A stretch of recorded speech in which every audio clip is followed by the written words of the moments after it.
will, as much as I would like to sound ambiguous and to offer the best case, worst case, speaking of the community I'm part of the Russian Jewish community, I do not see any alternative scenarios apart from only one. This community will cease to exist during our lifetime. It will not be around when my son reaches my age, and definitely this community will not be there for my grandchildren. But on the other hand, actually it was never there. Because as Rabbi Sachs said, rebirth of Jewish life in the former Soviet Union this is a very accurate term. Rebirth means starting from zero, starting from scratch. Because when I was 16 years old, and that was in Soviet Union, and I came to the police department when I was to obtain my passport, the lady at the register saw that there was a technical possibility to register me as a Russian. She said, "Why are you writing that you are Jewish? You may write that you are Russian." I said, "Why, if I am Jewish?" She took a pause because she was offering something so obviously good to me and was refusing, and she said, "Well, because you can help more to the cause of your people if you register as a Russian." That was the name of the game in the Soviet Union.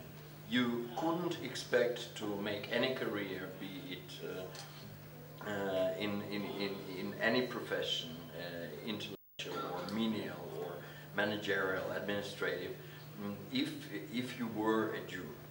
There were some fields reserved for Jews, such as culture, such as science, where they couldn't restrict Jews' participation because they needed the potential. But in general, many Jews had to conceal their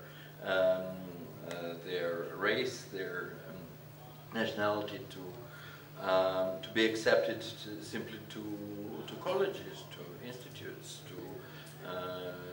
to obtain jobs. And speaking of Jewish tradition, didn't exist. There was one synagogue in Moscow, and it was known to everyone that if you go there, you will be photographed, and your photographs will go to the KGB, and from there to your employer or to your college if you are a student.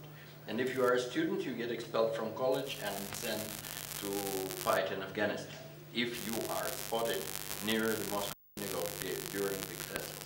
That was the situation. Teaching Hebrew was a criminal offense. My own Hebrew teacher taught me in the private courses, did 4 years of concentration camps. They planted drugs and accused him of drugs smuggling while actually jailed for it. So that comes in 89.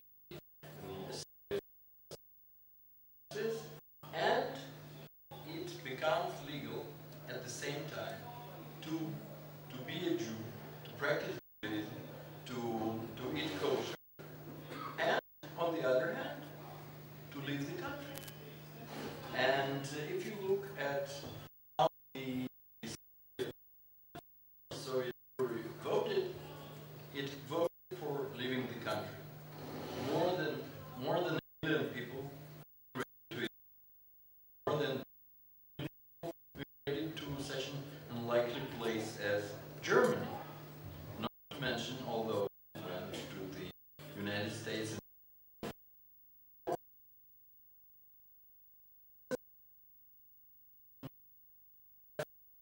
by various international and especially American and Israeli Jewish organizations to create Jewish communities in Russia, to import seeds of Jewish